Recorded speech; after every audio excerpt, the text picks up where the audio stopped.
Hola, mi nombre es Emma Estefany Vega Rojas. Soy de la Universidad Señor de Zipán. Hoy hablaremos sobre la valoración a la gestante. La valoración a la gestante es la determinación del estado nutricional de la gestante mediante la medición de variables como el peso, la talla y la altura uterina, la misma que debe ser realizada por el profesional de salud capacitado. El primer punto que tomaremos aplica procedimientos normados en la misión de la gestante. El primer punto, tenemos que brindar atención integral de salud a la gestante adolescente durante el embarazo, parto y puerperio. También contar con los criterios y estándares mínimos para dar una atención integral diferenciada según norma vigente. Ser amigables organizados para facilitar el acceso de la gestante adolescente y la continuidad de una atención con calidez y de calidad, eliminando todo tipo de barrera. También debemos brindarle a la gestante adolescente una atención de salud en los aspectos biopsicosociales, tanto como los daños, como los riesgos, también asesoría también en el nivel familiar y en su comunidad. También debemos formar equipos multidisciplinarios para la atención de la gestante adolescente. También debemos promover la formación de redes de soporte con la participación de las diferentes actores sociales, organizaciones sociales de base, instituciones educativas. El segundo punto que tocaremos, utiliza equipo de EPP. Primeramente, los equipos de protección personal, más conocidos como EPP, constituyen elementos indispensables en actividades de riesgo para la integridad física. Sirven como barrera entre la persona y las diferentes fuentes peligrosas a las que se expone en determinadas actividades. Entre ellos tenemos el gorro, la protección facial, los lentes, la mascarilla, el mandil, los guantes, las botas. Punto 3.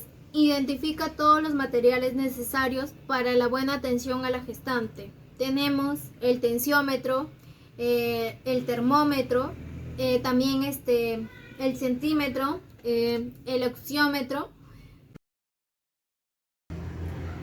Hola, mi nombre es Emma Estefany Vega Rojas, soy estudiante de la Universidad Señor de Zipán. Soy la encargada de hacerle la valoración gestacional, lo cual se encarga de, voy a hacer la toma de los signos vitales, su presión arterial, su temperatura, también su oxigenación, también vamos a medir la altura uterina. Punto 6. Identifique la fecha probable de parto.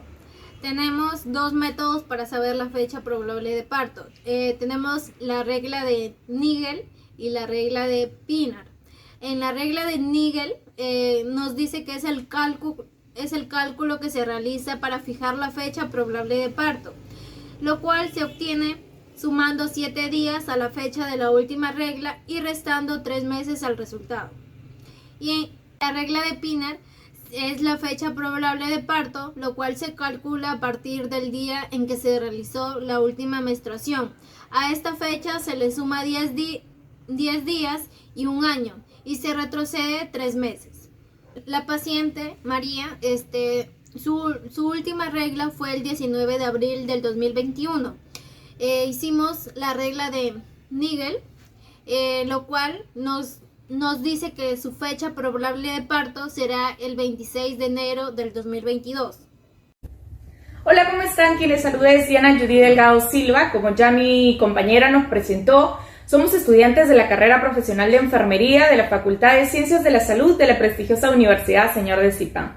Antes que todo, quiero felicitar a nuestra tutora, la doctora Cecilia Arias, por permitirnos este espacio y poder aprender tanto ustedes como nosotras este proceso de valoración a la gestante. Conmigo vamos a resolver los 7 puntos restantes de esta rúbrica, que va a consistir básicamente en aprender a tomar los signos vitales a nuestra gestante, vamos a pesar y a tallar a la gestante, vamos a desarrollar el examen físico riguroso, también la toma de la altura uterina, vamos a realizar las maniobras del Leopold, identificar los signos de alarma y finalmente pues vamos a vaciar o vamos a registrar estos datos obtenidos en la ficha perinatal. Así que acompáñenme y empecemos a desarrollar este taller juntos. Punto número 7. Toma de signos vitales. Bien, es importante comentarles que en esta oportunidad, pues lamentablemente no se ha podido contar con la presencia de una madre gestante. Sin embargo, eso no quita que podamos mostrar en pantalla algunos videos que hemos recabado para esta presentación. Es importante también comentarles que la toma de signos vitales no es exclusivo para las gestantes, ni tampoco es exclusivo de enfermería.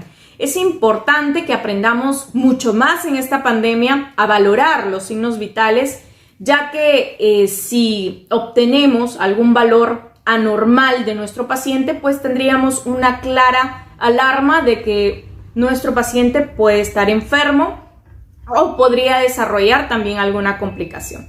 Bien, vamos a tocar los 5 signos vitales muy importantes, que son la temperatura, la frecuencia cardíaca, la presión arterial, la frecuencia respiratoria y finalmente vamos a concluir con la saturación de oxígeno. Temperatura. Bien, es importante comentarles que en esta oportunidad yo tengo o cuento con un termómetro digital. Es mucho más práctico, mucho más sencillo, que normalmente tiene una pila de reloj incrustada.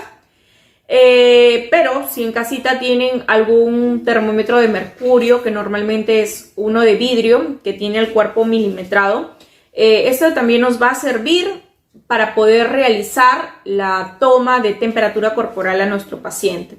Bien, en cuanto a las partes de un termómetro vamos a tener, que es el cuerpo, el bulbo, y vamos a obtener también el cuerpo milimetrado. Son normalmente 2 partes. Como este es un termómetro digital que normalmente se utiliza en varios pacientes, vamos a proceder a la desinfección del bulbo. Vamos a desinfectar nuestro bulbo y vamos a encender y proceder a incrustar en el hueco axilar de nuestro paciente. En este caso, como no tenemos un paciente cerca, una madre gestante, yo me voy a realizar la toma de temperatura para poder explicarles lo demás, ¿no? Esta es la posición que se debe tener al momento de la toma de la temperatura corporal. Es importante comentarles que los valores normales oscilan entre 36 grados centígrados hasta 37 grados centígrados. Ese es el valor normal que deberíamos tener, el rango, por decirlo. Bien. En cuanto, si por A o B obtenemos un valor menor a 36 grados centígrados, estaríamos hablando de una hipotermia. Y si obtenemos un valor mayor a 37 grados centígrados, estaríamos hablando de una hipertermia. Ya con 38 grados centígrados estaríamos hablando de una fiebre. Bien, lo bueno de este termómetro digital es que nos va a avisar, nos va a lanzar un sonido al momento de que ya ha captado la presión la temperatura corporal de nuestro paciente. Ya procedió a sonar y esta es nuestra temperatura, 36.4, como pueden ver en pantalla. Presión arterial. En esta oportunidad voy a comentarles qué instrumentos voy a utilizar para la toma de la presión arterial. Cuento con un estetoscopio, el cual consta de las siguientes partes fundamentales, que vienen a ser los blanquitos como audífonos, son las olivas. La parte redonda sobresaliente es el diafragma y este circulito pequeño es la campana. Es importante comentarles que al momento de poder escuchar, para realizar algunas auscultaciones o algunas percusiones al momento del examen físico o también de la toma de la presión arterial, vamos a utilizar las olivas, pero hacia adelante. ¿Para qué? Para poder tener una mejor escucha. También vamos a utilizar, o me voy a agenciar en esta oportunidad, de un estigmanómetro o también llamado tensiómetro, el cual consta de las siguientes partes fundamentales, que viene a ser el manguillo, esta parte del brazalete, las conexiones o mangueras, que son las negritas como mangueras, como su nombre lo dice. También vamos a tener un manómetro, el cual siempre tiene que estar en 0, por supuesto. Y una pera de insuflación que cuenta o también consta de una válvula, que es el circulito pequeño que nos permite cerrar y abrir al momento que vamos a insuflar o desinsuflar. En esta oportunidad, pues yo me voy a realizar la toma de la presión arterial. Es importante comentarles que al momento de que vamos a poner el manguillo en el brazo del paciente, lo tenemos que poner el brazalete que vaya acorde a nuestra arteria braquial, la cual pasa por este lado de mi brazo, justamente que les estoy mostrando. Y otro dato importante es que existen varias medidas de los manguillos. Hay mucho más pequeños, el cual nos va a permitir a medir la presión arterial en el caso de los pediátricos o infantiles. Voy a proceder a colocarme. Si el paciente obviamente está con una camisa, es importante pedirle que el brazo esté sin ropa, ¿no? Ahí vamos a poder. Otro dato fundamental es que en qué momento se le toma la presión arterial a nuestro paciente si acaba de llegar al consultorio. Pues de preferencia dejarlo reposar de 10 a 15 minutos para poder obtener nuestra presión arterial o nuestro valor no alterado, ¿no? Siempre sabemos que el momento de hacer ejercicio, pues nuestra presión arterial se va a acelerar. Bien, voy a proceder a colocarme las olivas y la campana o el diafragma también va a estar acorde de 3 a 5 centímetros. Muy importante no dejar que se enrieden estas conexiones porque pueden emitir sonidos que nos pueden confundir. Y vamos a colocar de 3 a 5 centímetros debajo del manguillo. Vamos a proceder a insuflar. De preferencia, si alguien les puede tomar la presión arterial mucho mejor. Yo aquí estoy un poquito incómoda, en realidad. Y vamos a proceder a inflar hasta 140. Hasta 140, ven los numeritos rojitos en pantalla. Ya, hasta 140. Vamos a proceder a abrir la válvula para poder insuflar. En 140 vamos a empezar o a proceder a abrir la válvula para que nos pueda, para poder escuchar la presión sistólica, que va a ser el primer golpecito, y el segundo va a ser la presión diastólica. Vamos a abrir un poquito, ¿ya? Ya.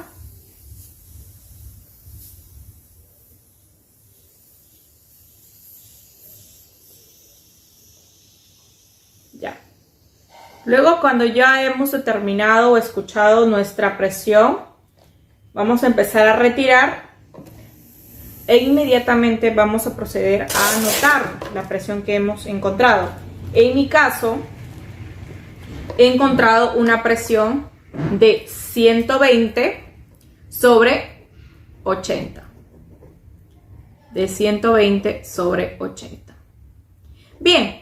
Comentarles también un poquito que los valores normales en una mujer, en cuanto a la presión arterial, vamos a tener que es, en cuanto a la sístole, que es el primer golpecito, que es el primer golpecito que vamos a percibir con el estetoscopio, tiene que ser como máxima 120 milímetros de mercurio y como mínimo 90 milímetros de mercurio. En la presión sistólica. En cuanto a la presión diastólica, vamos a encontrar que como máximo es 80 milímetros de mercurio y como mínimo 60 milímetros de mercurio. Bien, en mi caso, que es 120 sobre 80 milímetros de mercurio, es una presión normal, en mi caso, mucho más ahorita que estoy un poco agitada, que estoy conversando con ustedes. Pero en el caso de las embarazadas vamos a obtener que un valor normal para ellas va a ser a partir de las 20 semanas, que se va a incrementar a 120 sobre 120 milímetros de mercurio a 130, o a veces conforme va avanzando el proceso de gestación vamos a verificar que en el caso de las madres gestantes la presión va a aumentar, pero sin hacer ningún daño a los otros, a su cuerpo, a los otros órganos de la madre. Bien, vamos a seguir en esta toma de signos vitales. A continuación vamos a proceder a tomar la frecuencia respiratoria. En cuanto a la frecuencia respiratoria, como les vuelvo a comentar, es un poquito complicado hacerlo yo misma, porque normalmente cuando tú vas a tomar la presión respiratoria a un paciente, no es importante decírselo. ¿Por qué? Porque al avisar la respiración ya se volvería voluntaria, ¿no? Y el tema de la respiración es un proceso, un proceso que es autónomo. Es un proceso fisiológico autónomo en el cual no podríamos avisar a nuestro paciente para evitar que se adultere este valor que vamos a obtener. De preferencia, se va a medir durante 1 minuto. Vamos a colocar nuestra mano, el dorso de la mano sobre la parte del abdomen, como si estuviéramos midiendo el pulso radial. Sin embargo, vamos a contar tanto cualquiera de los dos movimientos, que puede ser la inspiración o la expiración. Cualquiera de los dos procesos. Bien, en cuanto a los valores normales de la frecuencia respiratoria, vamos a obtener que en los valores normales de la mujer es de 14 a 20 respiraciones por minuto si es una mujer joven. Si es una mujer adulta, vamos a encontrar valores de 12. Asimismo, es importante comentarles que la frecuencia respiratoria en las gestantes va a aumentar un 10%, ¿no? Sin embargo, como ya les había comentado, debido a los cambios circulatorios en la sangre, a los cambios hormonales, a los cambios en la hormona tiroidea, al aumento de peso, vamos a encontrar que estos valores siempre van a ser un poquito elevados.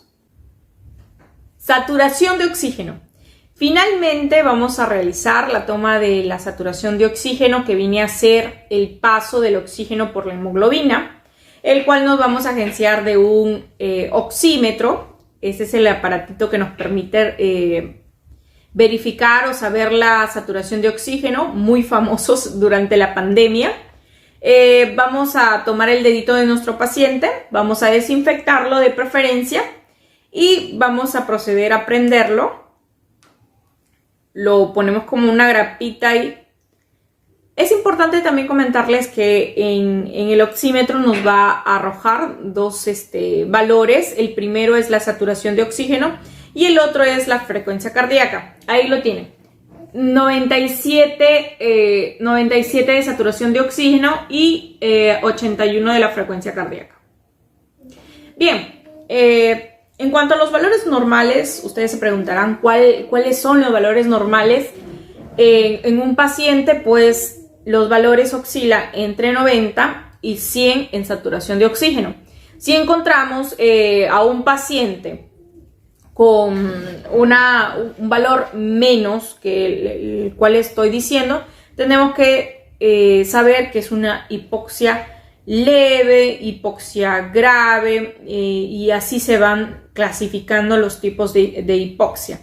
Bien, a continuación vamos a resolver otro punto importante, que va a ser el peso y talla a nuestro paciente, y vamos a poder un poquito argumentar de cómo determinar y saber si el peso y talla de nuestra paciente va acorde al desarrollo gestacional. Bien, no se vaya y sigamos desarrollando este taller. Peso y talla nuestra gestante.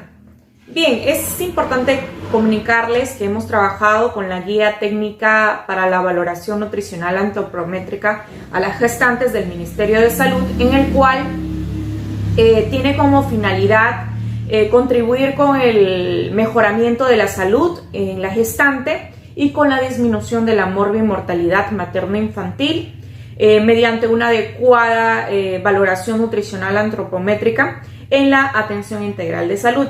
Bien, esta norma o guía técnica tiene algunos indicadores que lo vamos a exponer a continuación. En el primer indicador vamos a tener que la clasificación del estado nutricional según el índice de masa corporal de nuestra gestante. La fórmula internacional que se aplica para obtener el índice de masa corporal, ya sea de una gestante o de un adulto, es la siguiente. Vamos a obtener el índice de masa corporal pregestacional, que va a ser igual al peso gestacional, que va a estar representado por kilogramos, sobre la talla metros elevado al cuadrado. Bien, nuestra estandarización internacional nos dice que hay clasificaciones para este índice de masa corporal, que va a consistir básicamente en la delgadez, en el normal, en obesidad y en lo que es sobrepeso, y finalmente lo que es obesidad. Bien, ¿cuándo estaríamos hablando de un paciente con delgadez? Cuando nuestro índice de masa corporal nos arroja menor a 18.5. Si estaríamos hablando de un rango normal del índice de masa corporal, estaríamos con el valor de mayor o igual al 18.5 y menor al 25%. Cuando estamos hablando de sobrepeso, aludimos al 25.0% y que sea menor al 30%. Ahí estaríamos hablando de un paciente con sobrepeso. Bien, ¿y qué será o qué indicador nos dará el paciente con obesidad? Pues sería mayor o igual al 30% del índice de masa corporal que hemos realizado. En nuestro segundo indicador, también muy importante y fundamental, que va a ser la ganancia de peso según la clasificación de valoración nutricional antropométrica. Bien, todas nuestras gestantes deben ganar peso. Esa es la nota clara que debemos tener. Tanto nuestra paciente con delgadez, nuestra paciente que está en el rango normal, y también las pacientes con obesidad y sobrepeso. Todas ellas deben contribuir o deben tener una ganancia de peso en el proceso de la gestación. Bien, encontramos, según la tabla que también les voy a comentar en pantalla para que puedan tener un amplio panorama de lo que les estoy comentando, encontramos que en cuanto a delgadez, en cuanto a normal, sobrepeso y obesidad, que en el primer trimestre, que básicamente va desde el primero al tercer mes de gestación, todas sin excepción deben ganar entre 0.5 y 2% kilogramos por el primer trimestre. Ya en el segundo y tercer trimestre vamos a observar que el panorama va a cambiar un poco, tanto para nuestras gestantes con delgadez, con peso normal, con sobrepeso y obesidad. Vamos a tener que en cuanto a nuestra paciente con delgadez, va a haber una mayor responsabilidad de ganancia de peso, que tiene que oscilar entre 0.5 kilogramos por semana. A partir del segundo y tercer trimestre, ya nuestra gestante tiene que tener una ganancia de peso semanal. En cuanto a nuestra paciente, si tenemos un índice de masa corporal normal, obtenemos que tiene que ganar por semana a partir del segundo y tercer trimestre el 0.42 por kilogramos para poder decir que tiene una salud gestacional saludable. En cuanto a sobrepeso, tenemos que la ganancia va a ser entre 0.28 y obesidad va a ser entre 0.22. Todo eso está estipulado en las tablitas que voy a presentar a continuación. Y bien, ¿cuál será la recomendación de ganancia de peso total de toda la gestación? Bien, en cuanto a delgadez, vamos a tener, también el cuadrito va a salir a continuación, que como les vuelvo a repetir, la obligación va a ser mucho mayor para poder incrementar el peso, tanto para la madre como también para el bebé. Sin embargo, encontramos en la tablita que la ganancia del peso total para una gestante con clasificación en delgadez va a ser de 12.5 a 18 kilogramos en todo el proceso de la etapa gestacional. En cuanto a una gestante con clasificación normal, vamos a encontrar que el 11.5 a 16 kilogramos va a ser su ganancia total. En sobrepeso, vamos a encontrar que ellas van a tener, digamos, un indicador mucho más riguroso, mucho más flexible, porque ellas no van a poder incrementar mucho más el peso como una paciente con clasificación de delgadez o clasificación normal. Ellas van a incrementar su peso en todo el proceso de gestación de 7 a 11.5 kilogramos. Bien, en cuanto a obesidad, vamos a obtener que ellas van a incrementar su peso en todo el proceso de 5 a 9 kilogramos. Bien, las recomendaciones de ganancia de peso para las gestantes que tienen un tamaño, una estatura menor a 1.57 metros, o sea, 1 metro con 57 centímetros, según la clasificación que también va a aparecer en pantalla, tenemos que en delgadez, con el índice de masa corporal menor al 18.5%, si es un embarazo único, las recomendaciones de ganancia de peso va a ser de 12.5. Si es un embarazo múltiple, en el caso de los mellizos, gemelos, va a ser según la evaluación del especialista. En cuanto a nuestra paciente con clasificación normal, que oscila entre el índice de masa corporal del pregestacional entre 18.5 y menor al 25%, va a ser que la ganancia, si es un embarazo único, va a ser de 11.5 y si es un embarazo múltiple, de 17%. En cuanto a nuestra gestante con sobrepeso, ella va a tener un índice de masa corporal pregestacional de 25% y menor al 30%, la misma que va a tener que ganar el peso en toda la etapa gestacional, que va a ser el 7% si es un embarazo único, y si es un embarazo múltiple, pues 14%. En cuanto a nuestra gestante con obesidad, que vamos a obtener que el índice de masa corporal pregestacional es mayor o igual al 30%, si es un embarazo único, estaríamos hablando que el incremento de su peso solo va a ser el 5 kilogramos, y si es un embarazo múltiple, pues 11 kilogramos. Bien, existen clasificaciones de ganancia de peso en esta guía técnica que también se describe, que va a consistir básicamente en dos, ¿no? En la adecuada ganancia del peso gestacional y en la alta ganancia del peso gestacional. Cuando ya estamos hablando, como su nombre lo dice, de una adecuada ganancia del peso gestacional, pues ahí no vamos a encontrar ninguna anomalía, ninguna normalidad. En el caso de un indicador de alta ganancia de peso gestacional, estamos hablando que esta paciente ha excedido la ganancia máxima del peso que se espera para su edad gestacional. También estaríamos hablando también sería un indicador alarmante si es que la paciente también la paciente gestante empezaría a disminuir su peso pregestacional. Eso también es un indicador clave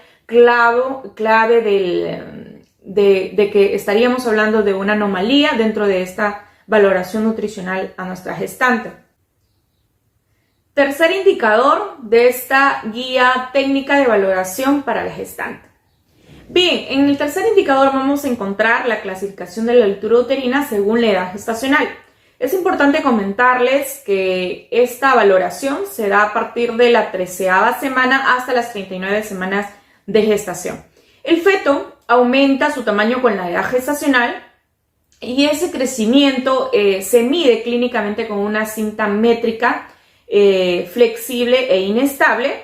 En ese sentido, el Centro Latinoamericano de Perinatología ha desencadenado o ha desarrollado curvas de una altura uterina en función a la edad gestacional que básicamente comprende los percentiles de 10 y como mínimo 10 y como máximo 90. Marcan los límites de la normalidad. Bien, aquí vamos a encontrar dentro de la interpretación de los valores de la altura uterina, según la edad gestacional, dos valores, que es el valor normal y el valor anormal. En cuanto al valor normal, vamos a tener que el valor comprendido entre los percentiles va a oscilar entre 10 y 90 como máximo de la curva del patrón de la altura uterina. Si estaríamos hablando de un valor anormal, vamos a encontrar que va a exceder los 90 percentiles o también va a estar por debajo de los 10 percentiles de la curva de referencia. A continuación voy a mostrar una ficha técnica, el cual se registra al momento de hacer la valoración de la altura uterina a nuestra paciente. Es importante también comunicarles que dentro de las recomendaciones siguientes es que nuestra paciente haya vaciado su vejiga. Esto le va a permitir que ella tenga mejor comodidad y no se va a sentir asfixiada el momento de que se tiene que poner decúbito dorsal y flexionar los miembros inferiores. Y también va a ser mucho más práctico para nosotros, nos va a permitir más rápido realizar la altura uterina de la edad gestacional y también vamos a obtener una mejor precisión de nuestro valor que queremos obtener, ¿no? Otro dato importante también va a ser que con una mano vamos a extender la cinta métrica, nos vamos a posicionar con una mano en la parte sífilis del pubis y con la otra vamos a llegar al fondo uterino, que va a ser esta parte, y la parte pélvica va a ser la parte más adentrada a nuestra pelvis, ¿no? De ahí agarramos nuestra cinta métrica y subimos hasta el fondo uterino para obtener este valor en centímetros y luego nos vamos a registrarlo a nuestra tablita que a continuación estoy mostrando para ver si este valor está dentro de la normalidad de percentiles, que es entre 10 y 90. No olvidar. Examen físico a la gestante. Este examen físico riguroso que se le va a aplicar a la gestante va a consistir básicamente en implementar las técnicas que ya conocemos, que son 4, que son inspección, auscultación, palpación y percusión. El procedimiento se realiza cefalocaudal, de cabeza a pies. Vamos sobre todo a implementar la técnica de la inspección para determinar algunas características que podemos encontrar en nuestra paciente que van a ser un claro indicador de una anormalidad. Bien, en la cabeza nos vamos a percatar en la coloración de las mejillas, se va a observar algún tipo de manchas en los pómulos, determinar la facie o la expresión en nuestra gestante, que puede estar intranquila, puede estar temerosa, puede estar ansiosa. Y en cuanto al cabello, vamos a observar la implantación pilosa, la distribución del cabello, la caída del cabello, si está quebradizo o está de coloración rojiza, el cual nos va a arrojar un claro indicador de avitaminosis o de un cuadro de desnutrición. En cuanto a la cara y la facie, vamos a observar, por ejemplo, si es una paciente hipertiroidea, generalmente su cara se encuentra redonda, presenta pues a nivel de los párpados edema, también va a tener poco cabello. En cuanto a la facie y coloración de la piel, pues tenemos que las conjuntivas deben ser de color rosado, son rosado, Ya si las vemos pálidas o amarillentas, estaríamos hablando de un claro inicio de un cuadro de anemia.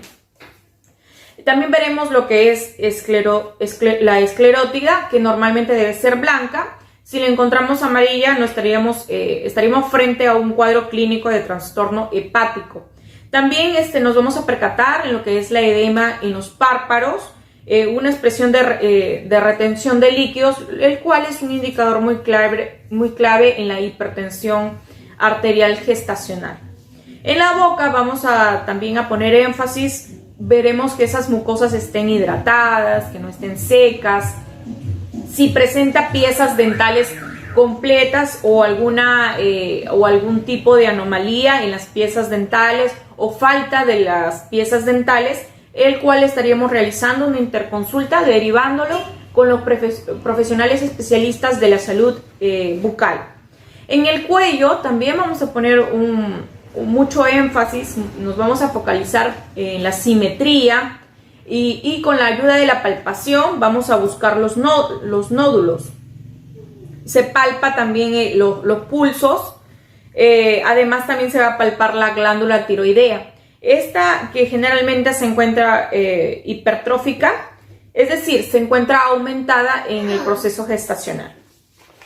Bien, en el tórax, ya llegando al tórax, vamos a ver la simetría del tórax, vamos a realizar la temperatura corporal, vamos a realizar la frecuencia cardíaca, la frecuencia respiratoria y nos vamos a poner énfasis en las mamas.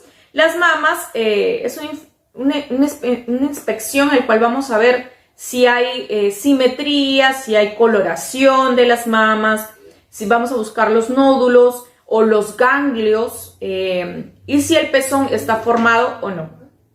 En el abdomen, si se encuentra depresible e indoloro, preguntándole sobre las funciones fisiológicas, si la eliminación de gases es normal o no, en la diuresis, por ejemplo, si es normal o si la catarsis también es normal. En cuanto a la espalda, se acompaña con la técnica de la percusión o puño de percusión también es llamado, se hace unos pequeños golpecitos y con la ayuda de un estetoscopio pues vamos a escuchar, vamos a realizar la valoración. Bien, los golpecitos se dan en las partes de los ángulos costales para determinar la presencia del dolor.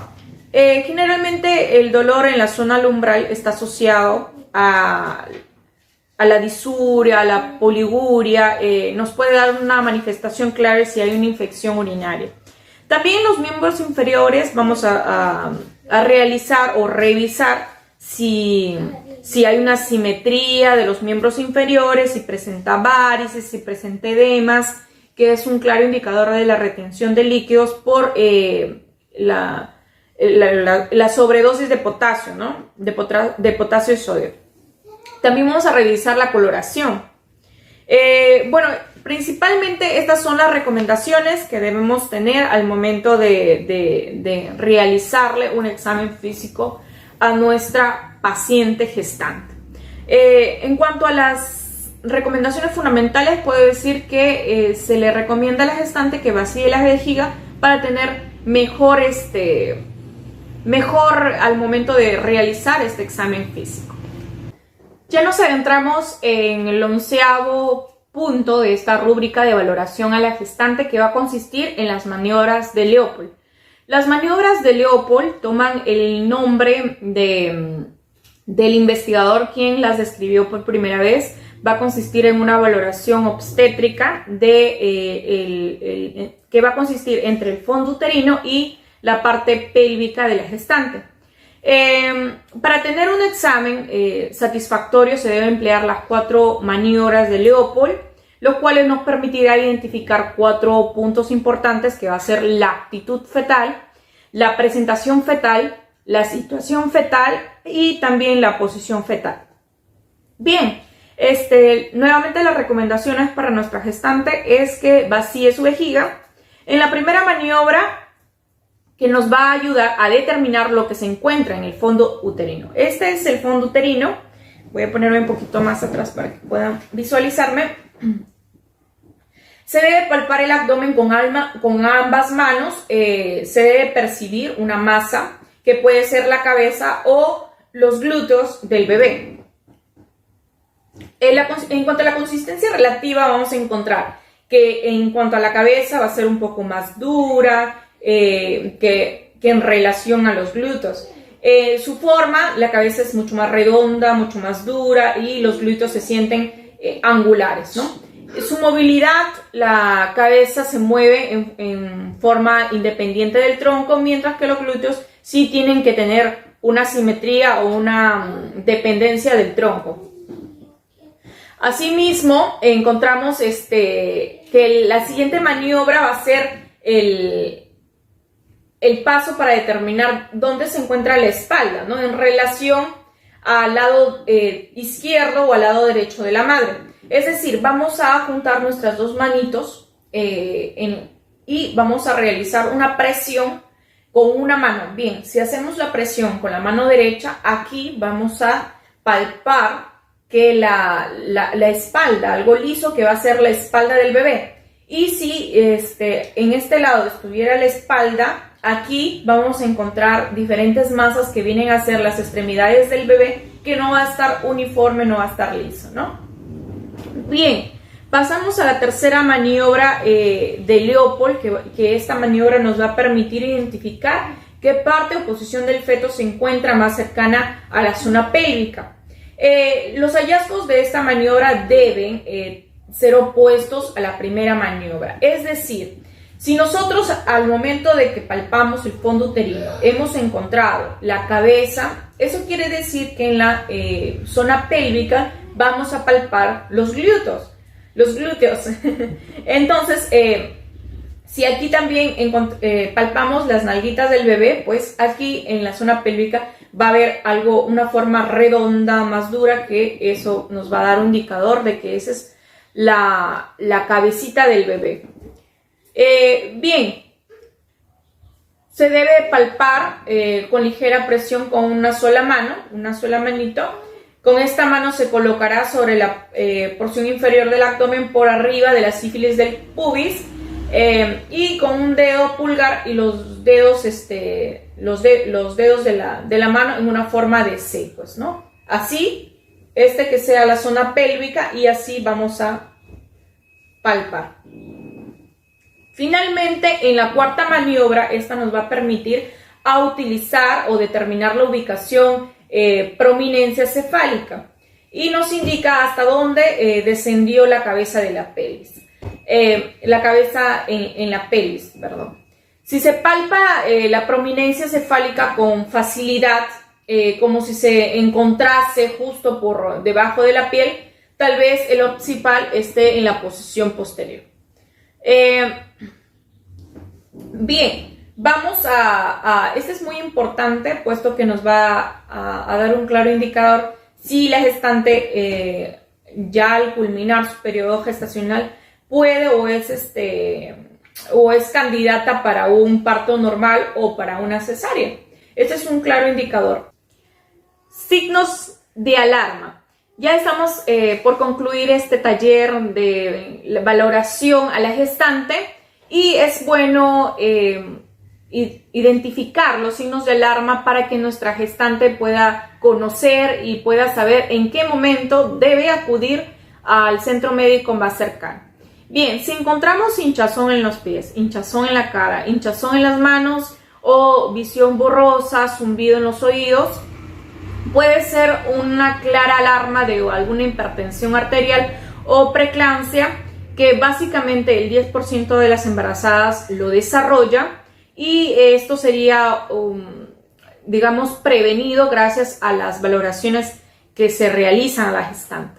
También puede ser el ardor al orinar, que puede ser un indicador clave de la infección urinaria, la pérdida de líquido, si presenta líquido incolor o con un olor a lejía, debes colocarte un paño íntimo o protector y acudir inmediatamente al centro de emergencia. Si nuestra gestante presenta fiebre, escalofríos, en una temperatura de 18 grados centígrados a más, o también si hay una disminución o ausencia del movimiento del bebé. Todos los bebés se mueven a su propio ritmo, pero si sientes que ha disminuido o no hay movimientos y a pesar de estimular sus movimientos no se logra la respuesta, es importante acudir a emergencia inmediatamente. Bueno, algunas veces también se les ha indicado ingerir o comer una barrita de chocolate para estimular los movimientos del bebé, ¿no? Debido a que nos estimula también la segregación de oxitocina.